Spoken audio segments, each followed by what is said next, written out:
Afternoon, T Squad. It's me, Keisha. Normally, I would start these videos off with a happy Monday, but right now I'm not in a happy mood. Unfortunately, I have to report that Malcolm-Jamal Warner, who we all know played Theo on The Cosby Show, has passed away.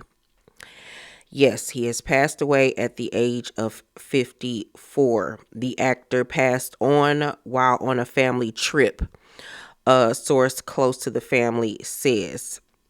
He was in Costa Rica on a family vacation and drowned while swimming. Yeah.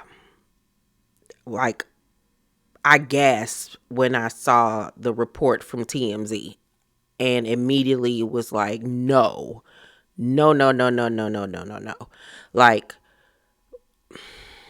we all know we got a timestamp on a date and time that we're going to, leave this realm and go on to the next one. But it's still a shock when you find out that someone has passed on. Someone that we grew up with, that was beloved in the Black community as well as just worldwide from his time on The Cosby Show. We all loved Theo, his character growing up. He grew up with us, in real time. We have seen him go on from The Cosby Show, where he met the first love of his life, actress Michelle Thomas, who actually played his girlfriend on The Cosby Show as well. We also saw him in another serious committed relationship with actress Regina King. He has one child with his partner, who is an attorney in Connecticut. He has kept his daughter private, not publicly revealing her name or her face, so we will respect that. God bless his daughter now having to continue on in this world without her dad, which is so unfortunate. All children need their father, and it's so unfortunate. I believe his daughter probably is about maybe in her teens now, maybe, or about to be a teen.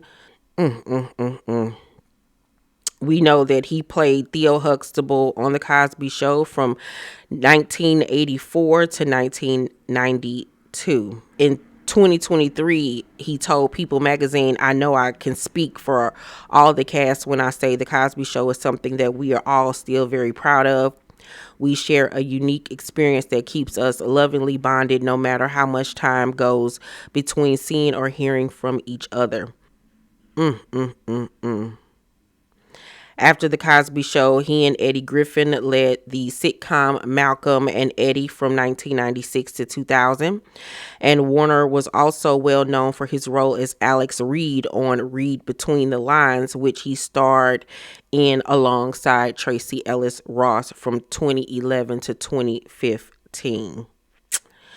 Most recently, he starred in Major Crimes as Chuck Cooper, as Julius Rowe in Suits, and as AJ Austin in The Residence. And 911 Missing Persons Unit were his most recent credits. Last June, he launched the podcast with co-hosts Weusi Baraka and Candace Kelly, and he told people it was a space where he could be his most vulnerable self. It was titled Not All Hood, and it was the show was basically about breaking down barriers to mental health in the Black community. So if you never got the chance to check it out, please do so. He said, "It's been an interesting experience for me because it's a place where I feel safe enough to be able to be vulnerable as I allow myself to be. When we talk about the Black community, we tend to speak of it as a monolith when the reality is there are so many different facets of the Black community, and we wanted to have a space where we can really explore, discuss, and acknowledge all of those different aspects," he said at the time. Once again, he is survived by his wife and daughter. This is so sad.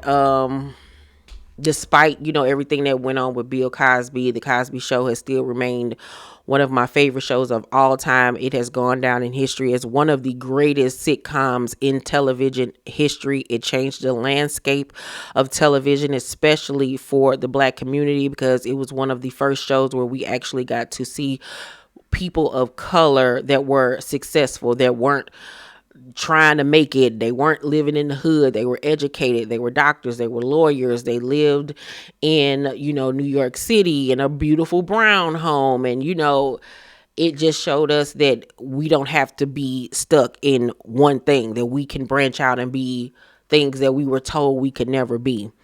And pretty much all of the children that played on the Cosby Show have gone on to do great things, have stayed out of trouble. And it's sad. It's sad. 54 is so young. I'm assuming we'll get more details as the days go by. I'm wondering, like, was he in the ocean or something, since it was deemed an accidental drowning. It's so sad. I'm wondering, did he not know how to swim? Like, what happened? Like, why was nobody able to save him? Oh my God. It's just so sad. I did not expect to start off this Monday morning or afternoon this way. I often reference the infamous Gordon Gartrell episode doing my Fashion Killer videos. That was a episode that goes down in Cosby Show history. It was hilariously funny. Shout out and God bless his family, his co-stars from all of the shows he's starred on. I'm praying for his Cosby Show family. And I'm just praying for, his immediate family, his mother, his father, grandparents, aunts, uncles, his wife, and his daughter. Like, that is truly sad. It's just honestly sad. God rest his soul. May he rest in peace, Father God. And we will miss him. He will be missed. He had a really big impact on the culture and the television landscape. May he rest in peace. We love you, Malcolm-Jamal Warner. We love you. We love you. I'll see y'all on the next video. Bye.